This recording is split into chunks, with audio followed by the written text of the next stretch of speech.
Assalamualaikum warahmatullahi wabarakatuh. Berjumpa lagi dengan saya di channel Just Rifda. Kali ini saya akan menyampaikan materi tentang sifat operasi hitung pada bilangan bulat.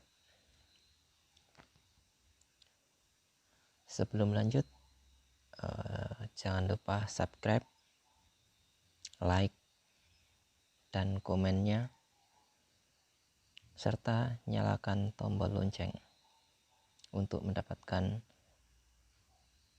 update dari saya.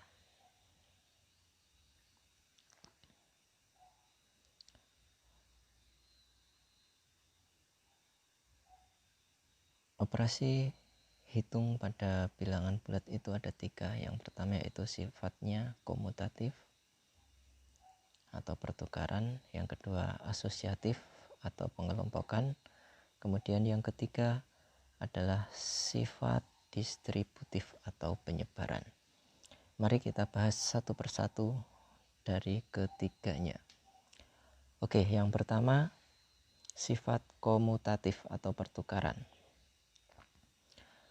merupakan sifat operasi hitung terhadap dua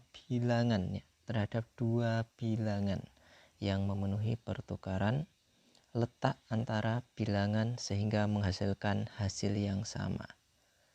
Jadi terdiri dari dua bilangan, ketika ditukar hasilnya akan sama.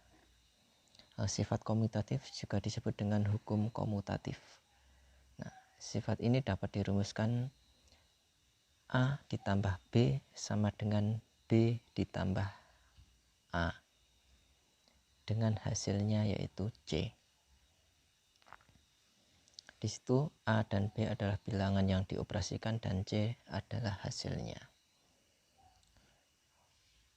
Operasi hitung yang memenuhi sifat komutatif menghasilkan hasil yang sama walaupun letaknya yang dihitung saling ditukar.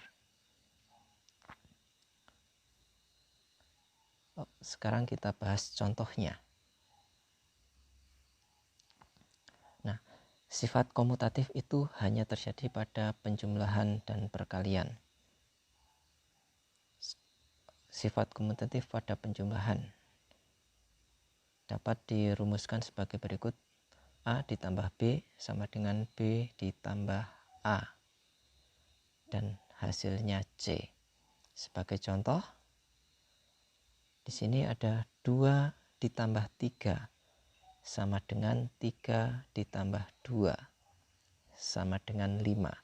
Karena di sini 2 ditambah 3 itu hasilnya 5 dan 3 ditambah 2 juga hasilnya 5.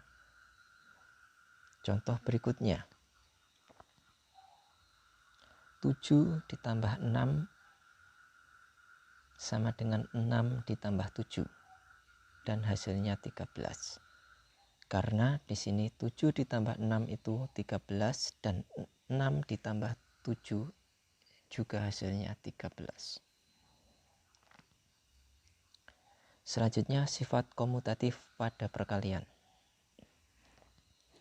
Sifat komutatif pada perkalian dapat dirumuskan sebagai berikut. A dikalikan B sama dengan B dikalikan A dengan hasil C. Contohnya yang pertama, 3 dikalikan 4 sama dengan 4 dikalikan 3. Nah, 3 dikalikan 4 itu hasilnya 12.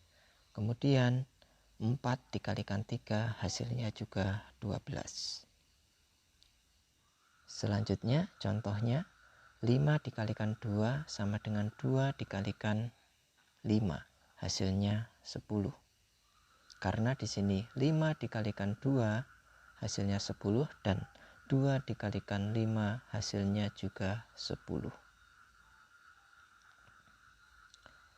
Nah, sifat komutatif tidak berlaku pada pengurangan dan pembagian. Karena hasilnya nilainya tidak sama, tidak menghasilkan nilai yang sama. Sebagai contoh, di sini ada 7 dikurangi 3 sama dengan 4. Tidak sama dengan 3 dikurangi 7, hasilnya negatif 4. Di sini hasilnya di sini 4 dan yang sebelah hasilnya negatif 4, berarti tidak sama dengan. Kemudian ada lagi untuk pembagian. 8 dibagi 2 sama dengan 4. Tidak sama dengan 2 dibagi 8. Hasilnya 0,25 atau 1/4.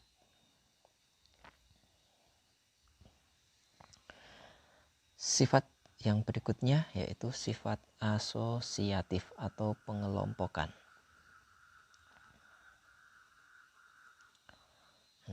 Sifat asosiatif ini terdiri dari 3 bilangan yang menggunakan bantuan pengelompokan 2 bilangan dengan tanda kurung. Dan apabila pengelompokan ditukar, hasilnya tetap sama. Di sini terdiri dari 3 bilangan yang apabila hasil penjumlahan atau perkalian itu ditukarkan, hasilnya akan tetap sama. Sifat asosiatif juga disebut dengan hukum asosiatif. Dapat dirumuskan sebagai berikut. A ditambah B ditambah C. Di sini A ditambah B dalam kurung ditambah C sama dengan A ditambah B tambah C dalam kurung. Hasilnya D. Di mana A, B, dan C itu adalah bilangan yang dioperasikan dan D adalah hasilnya. Nah, operasi ini dapat memenuhi sifatnya apabila menghasilkan nilai yang sama, walaupun tanda kurung atau pengelompokannya ditukar.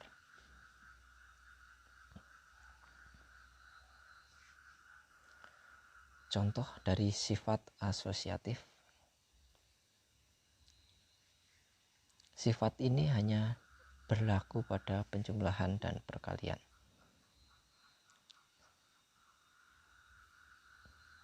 Sifat asosiatif pada penjumlahan dapat dirumuskan sebagai berikut. A ditambah B ditambah C sama dengan A ditambah B ditambah C sama dengan D. Di sini A ditambah B di dalam kurung, kemudian baru ditambahkan C. Sedangkan di sebelahnya ada A ditambah B ditambah C di dalam kurung. Hasilnya D. Contoh. 1 ditambah 2 ditambah 3 sama dengan 1 ditambah dalam kurung 2 ditambah 3 akan menghasilkan angka 6. Karena yang pertama 1 ditambah 2 itu hasilnya 1 ditambah 2 hasilnya 3. Kemudian kita pindah di sini 3. Nah, 3 ditambah 3 hasilnya 6. Contoh. Atau berikutnya, dihitung dari yang belakang. 1 ditambah 2 ditambah 3. Kita hitung 2 tambah 3 yang ada di dalam kurung terlebih dahulu. 2 ditambah 3 hasilnya 5. 1 pindah ke belakang. Nah, di sini 1 ditambah 5 hasilnya juga 6. Kemudian berikutnya sifat asosiatif pada perkalian.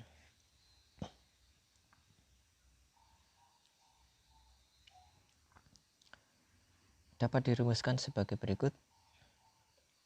A dikalikan B di dalam kurung dikalikan C sama dengan A dikalikan dalam kurung B dikalikan C sama dengan D. D adalah hasil. Contohnya 2 dikalikan 3 dalam kurung dikalikan 4 sama dengan 2 dikalikan di dalam kurung 3 dikalikan 4 hasilnya 24. Karena dalam kurung 2 dikalikan 3 dikalikan 4 sama dengan, hitung dulu yang 2 dikalikan 3 yang ada di dalam kurung, hasilnya 6. Kemudian 4 pindah ke belakang. Nah, 6 dikalikan 4 hasilnya 24. Begitu juga yang berikutnya. 2 dikalikan dalam kurung 3 dikalikan 4. Yang ada di dalam kurung kita kerjakan terlebih dahulu. 2 kita pindah di belakang, kemudian 3 dikalikan 4 hasilnya 12. 2 dikalikan 2 dikalikan 12 hasilnya 24. Nah, sifat asosiatif tidak berlaku untuk pengurangan dan pembagian karena hasilnya tidak akan sama. Contohnya seperti di bawah ini. 8 dikurangi 4 dikurangi 2 hasilnya, nah di sini yang ada di dalam kurung dikerjakan terlebih dahulu. 8 dikurangi 4 hasilnya 4, dikurangi 2 hasilnya 4, dikurangi 2 hasilnya 2. Tidak akan sama dengan 8 ya, dikurangi di dalam kurung 4 dikurangi 2. 4 dikurangi 2 hasilnya 2. Nah, 8 pindah ke belakang, hasilnya 8 dikurangi 2 hasilnya 6. Nah, tidak sama dengan, di sini hasilnya 2 sedangkan yang kedua hasilnya 6. Kemudian untuk pembagian, di dalam kurung 24 dibagi 6 dibagi 2. Kerjakan yang ada di dalam kurung terlebih dahulu. 24 dibagi 6 hasilnya 4. Kemudian angka ini dipindah ke belakang. 4 dibagi 2 hasilnya 2. Tidak sama dengan 24 dibagi di dalam kurung 6 dibagi 2.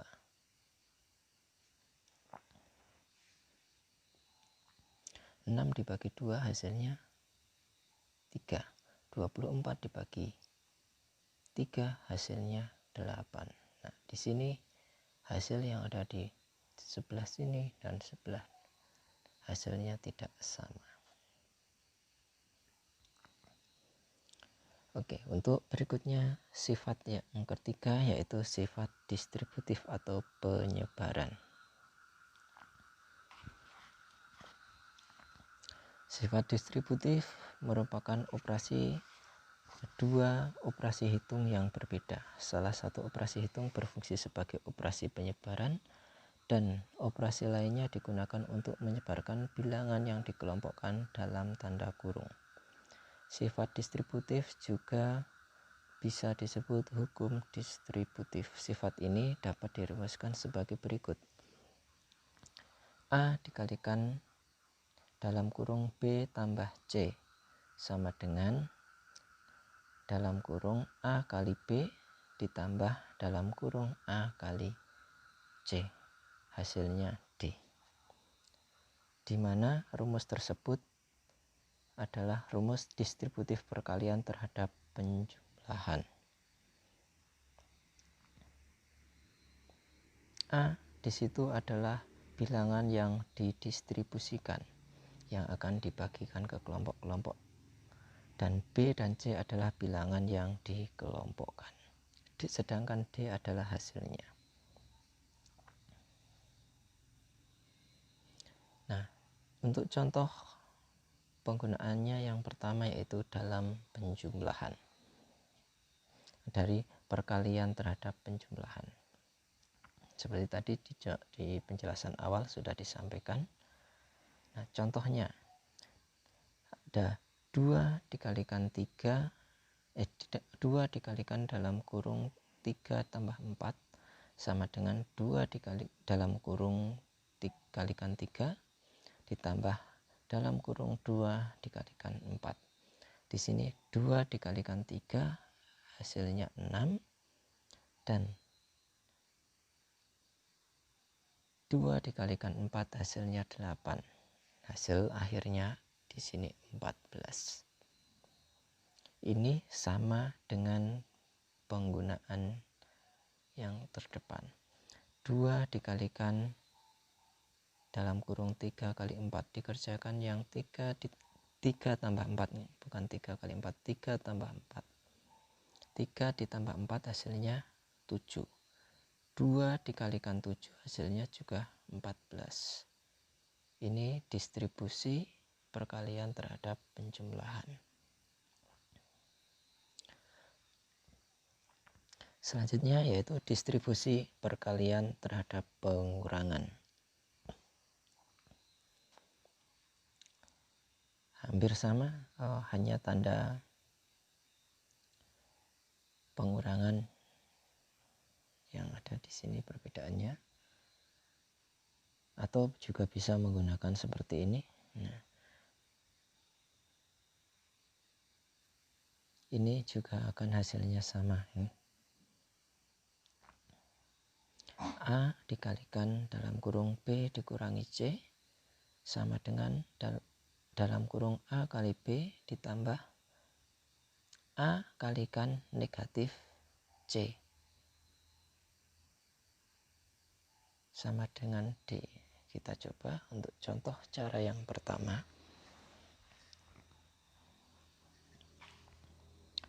3 dikalikan dalam kurung 4 dikurangi 2 sama dengan 3 kalikan 4 dikurangi dalam kurung 3 kalikan 2. 3 dikalikan 4 hasilnya 12. Kemudian dikurangi 3 kalikan 2 hasilnya 6. 12 dikurangi 6 hasilnya 6. Ini hasilnya sama dengan 3 dikalikan dalam kurung 4 dikurangi 2. Hitung yang ada di dalam kurung. 4 dikurangi 2 hasilnya 2. 3 dikalikan 2 hasilnya 6. Di sini hasilnya sama. Ini untuk cara yang pertama. Sekarang kita menggunakan cara yang kedua, atau yang menggunakan negatif C.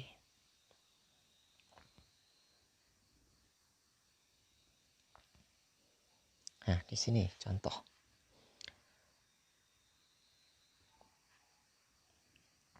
3 dikalikan 3 dikalikan dalam kurung 4 dikurangi 2 sama dengan 3 dikalikan 4 ditambah dalam kurung 3 dikalikan negatif 2. 3 kali 4 hasilnya 12. 3 dikalikan negatif 2 hasilnya negatif 6. Ini tanda tetap positif. Nah, 12 ditambah negatif 6 sama dengan positif bertemu negatif hasilnya menjadi negatif. 12 dikurangi 6 hasilnya 6. Atau dengan kita buktikan dengan yang ini, 3 dikalikan dalam kurung 4 kurangi 2 sama dengan 3. Nah, ini 4 kurangi 2 hasilnya 2. 3 kali 2 hasilnya 6. Oke, cara kedua ini perhitungannya lebih panjang di cara yang kedua ini. Tetapi ketika ada soal-soal yang sulit, malah akan mempermudah cara mengerjakan. Oke, demikian pembelajaran kali ini. Semoga bermanfaat. Jangan lupa tinggalkan komentar untuk kemajuan channel saya. Terima kasih. Wassalamualaikum warahmatullahi wabarakatuh.